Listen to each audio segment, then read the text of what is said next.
ओम नमः शिवाय। हर हर महादेव। दोस्तों, स्वागत है आप लोगों का हमारे इस शिवाजी एस्ट्रोलॉजी चैनल पर। दोस्तों, पितृपक्ष नज़दीक आ गया है। पितृपक्ष में पितरों की आत्मा की संतुष्टि के लिए श्राद्ध तर्पण किया जाता है। दोस्तों, पितृपक्ष में अगर किसी भी दिन कुत्ते को खिला दें ये एक छोटी सी चीज़, तो पितृ हो जाते हैं प्रसन्न और सभी दुश्मनों का हो जाता है नाश। मृतदंड पितृदोष तुरंत हो जाता है खत्म। जन्मों जन्मों के पितृदोष दूर हो जाते हैं और पितरों को मिल जाती है मुक्ति। पितृ हो जाते हैं प्रसन्न। दोस्तों, पितृपक्ष में अगर पितरों की आत्मा की संतुष्टि के लिए श्राद्ध तर्पण किया जाए तो पितृ हमारे खुश होकर संतान का आशीर्वाद देते हैं, सुख समृद्धि का आशीर्वाद देते हैं। हिंदू धर्म में मृत्यु के बाद मृत व्यक्ति का श्राद्ध तर्पण पिंडदान आदि जरूरी माना जाता है। माना जाता है कि यदि श्राद्ध न किया जाए तो मरने वाले व्यक्ति की आत्मा को मुक्ति नहीं मिलती। पितृपक्ष में पूर्वजों की आत्मा की शांति के लिए दान पुण्य श्राद्ध तर्पण करना बहुत ही जरूरी है। इससे पितृ प्रसन्न हो जाते हैं, पूर्वजों की कृपा बनी रहती है। सबसे जरूरी चीज़ है कि श्रद्धा से बिना दान दिया हुआ श्राद्ध पितरों को प्राप्त नहीं होता, इसलिए श्रद्धा से ही कोई चीज़ करें। उनकी आत्मा को संतुष्टि करने के लिए श्रद्धा भाव जरूरी है, तभी उन्हें संतुष्टि मिलेगी। दोस्तों, तभी उनका आशीर्वाद प्राप्त होता है और संतान का सुख प्राप्त होता है, धन सुख समृद्धि की प्राप्ति होती है। श्रद्धा से पितरों को कुछ अर्पित करना ही श्राद्ध कहलाता है। जिनके पितृ प्रसन्न नहीं होते उन्हें पितृ दोष लगता है, उन्हें अनेकों प्रकार की परेशानियां उठानी पड़ती है, रोग पीड़ाएं पीछा नहीं छोड़ते। घर में आपसी मतभेद बने रहते हैं, कार्यों में अनेक प्रकार की बाधाएं उत्पन्न होती है। इसके साथ ही अकाल मृत्यु का भय बना रहता है। संकट अनहोनी का अमंगल का आशंका भी बनी रहती है। संतान की प्राप्ति में विलंब होता है। घर में धन का अभाव भी बना रहता है। साथ ही अनेक प्रकार के महादुखों का सामना करना पड़ता है। दोस्तों, पितृपक्ष पितरों को प्रसन्न करने के लिए बहुत ही खास दिन होते हैं। इन दिनों में आप एक छोटा सा उपाय करके भी पितरों को प्रसन्न कर सकते हैं और पितृदोष से मुक्ति पा सकते हैं। आज की इस वीडियो में हम आपको शास्त्रों में बताया गया एक छोटा सा उपाय बताने जा रहे हैं।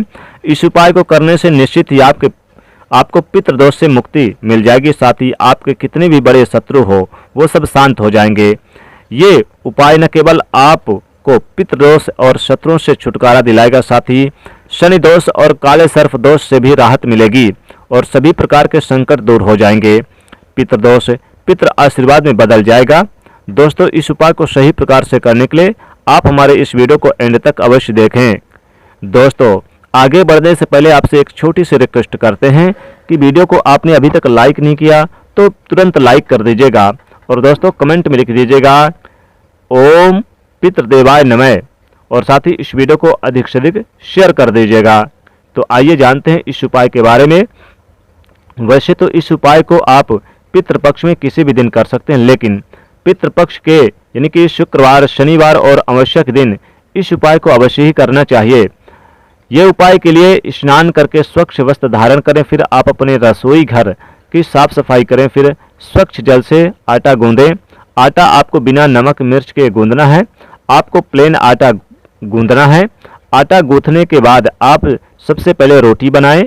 हमेशा भोजन बनाते समय पहली रोटी गौ माता के लिए बनानी चाहिए, फिर परिवार के सभी सदस्यों के लिए रोटी बनाएं और फिर लास्ट में जो मोटी लोई के जो मतलब होता है कि सारे परिवार के सदस्यों की रोटी बनाने के लिए आप जितनी बड़ी लोई लेते हैं यानी कि जितना आटा लेते हैं उससे थोड़ा यानी कि ज़्यादा आपको अंत की रोटी बनाने के लिए लेना है और आटे में थोड़े से काला वाला गुड़ डाल दें और थोड़ा सा काला तिल डाल दें, जैसे कि आलू के पराठे या फिर कचौड़ी बनाते समय डालते हैं। उसी तरह आटे में एक चम्मच शक्कर रखनी है और फिर इस रोटी को बेलकर एक मोटी रोटी तैयार यानी सेकनी है। जब ये मीठी रोटी तैयार हो जाए तब आप इस रोटी को एक प्लेट में रख लें और रोटी के ऊपर आप सरसों का तेल लगा दें। अब इस प्लेट को अपने मंदिर के सामने ले जाकर खड़े हो जाएं और भगवान श्री गणेश, भगवान श्री विष्णु, लक्ष्मी जी और पितृदेव को प्रणाम कर उन्हें सभी कष्टों और संकटों को दूर करने की प्रार्थना करें। शनिदेव को प्रणाम करें और शनिदोष को दूर करने की प्रार्थना करें। पितरों से जाने अनजाने में की गई अपनी सभी गलतियों की क्षमा मांगें और पितृदोष को दूर करने की प्रार्थना करें, यमदेव को प्रणाम करें और फिर आप इस रोटी को ले जाकर किसी काले रंग के कुत्ते को खिला दें। अगर काले रंग का कुत्ता ना हो तो आप किसी भी और रंग के कुत्ते को इस रोटी को खिला सकते हैं।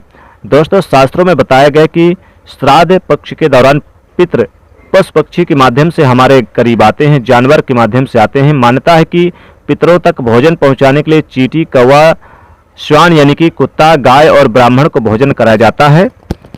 ये भी मान्यता है कि ये पांचों जो पंच तत्वों के भी प्रतीक है। स्नान करने के बाद आप ये कार्य जरूर करें। श्वान यानी कि जो कुत्ता है जल तत्व का प्रतीक माना जाता है, चींटी को अग्नि तत्व का, कौवा को वायु तत्व का, गाय को पृथ्वी तत्व का और देवताओं को आकाश का यानी ब्राह्मणों को आकाश का प्रतीक माना जाता है। इसलिए पितरों का श्राद्ध करते समय इन पांचों को आहार देकर पंच तत्वों की प्रति आभार प्रकट करते हैं। पंचबली का एक भाग कुत्ते को यानी कि श्वान को खिलाया जाता है। दोस्तों, कुत्ते को यमराज का पशु माना जाता है। माना जाता है कि यमराज के अपने दो कुत्ते हैं जिनका नाम है श्याम और सबल। इसलिए श्राद्ध पक्ष में कुत्ते को भोजन कराने से यमराज प्रसन्न हो जाते हैं। शिव पुराण में बताया गया है कि श्राद्ध पक्ष के दौरान कुत्ते को भोजन देते हुए कहना चाहिए कि यमराज के मार्ग का अनुसरण करने वाले श्याम और सबल नाम के दो कुत्ते हैं, मैं उनके लिए ये भोजन का भाग देता हूँ, वो इस बलि को ग्रहण करें। इसे कुकर बलि भी कहते हैं, कुकुर बलि। दोस्तों, इसलिए आप भी कुत्ते को भोजन करते समय ये बात अवश्य ही बोले कि यमराज के मार्ग का अनुसरण करने वाले श्याम और सबल नाम के दो कुत्ते हैं, ये भोजन का भाग देता हूँ, सो इस बलि को ग्रहण करें। आपको ये बोलने के बाद ही कुत्ते को भोजन कराना है। कुत्ते को रोटी देने के बाद आप हाथ जोड़कर कुत्ते को प्रणाम करें, यमराज को प्रणाम करें और पितृदेव को भी प्रणाम करें। कुत्ते को पितरों का स्वरूप माना जाता है, कुत्ते में पितृदेवों का वास माना जाता है। पितृपक्ष में कुत्ते का भोजन कराने से पितृदेव महाराज प्रसन्न होते हैं और संकटों से भक्तों की रक्षा करते हैं। जो लोग कुत्ते को रोटी खिलाते हैं उन्हें शनिदेव और मंगल दोष से राहत मिलती है, भगवान विष्णु और माता लक्ष्मी जी की कृपा प्राप्त होती है और शनिदेव से राहत मिलती है जीवन में। दोस्तों, शास्त्रों में बताया गया है कि पितृपक्ष के दौरान पितरों की आत्मा की शांति के लिए, पितृदोष से मुक्ति प्राप्त करने के लिए, पितरों को प्रसन्नता के लिए कुत्ते को मीठी रोटी खिलाना, ऐसा करने से पितृ प्रसन्न होते हैं, पितरों का आशीर्वाद प्राप्त होता है और पितृदोष से मुक्ति मिलती है। कुत्ते को इस तरह भोजन कराने से सभी प्रकार के संकट दूर हो जाते हैं। दोस्तों, हो सके तो पितृपक्ष में रोजाना आपको कुत्ते को इस तरह भोजन अवश्य ही कराना चाहिए। कुत्ते का बहुत ही महत्व है। शास्त्रों में बताया गया कि माना जाता है कि कुत्ता आपको राजा से रंक और रंक से राजा बना सकता है। कुत्ते को रोटी खिलाने से दुश्मन आपसे दूर रहेंगे।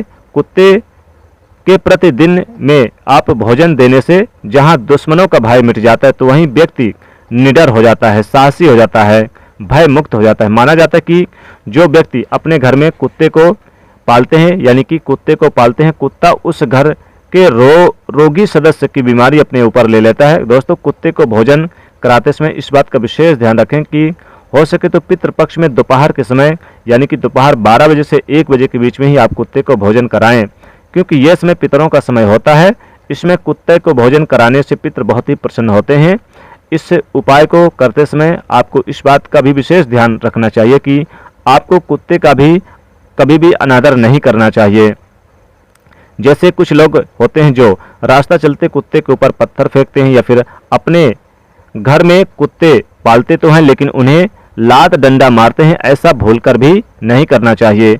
जो व्यक्ति ऐसा करते हैं यमराज और पितृदेव नाराज हो जाते हैं। तो दोस्तों, उम्मीद है कि आपको ये वीडियो जो हमारे द्वारा दी गई जानकारी है वीडियो में पसंद आई होगी। आज के लिए बस इतना ही दोस्तों। अगर आपको ये वीडियो पसंद आई है तो वीडियो को लाइक करिए, शेयर करिए और चैनल को सब्सक्राइब करिए। जय पितृदेव, जय शनिदेव।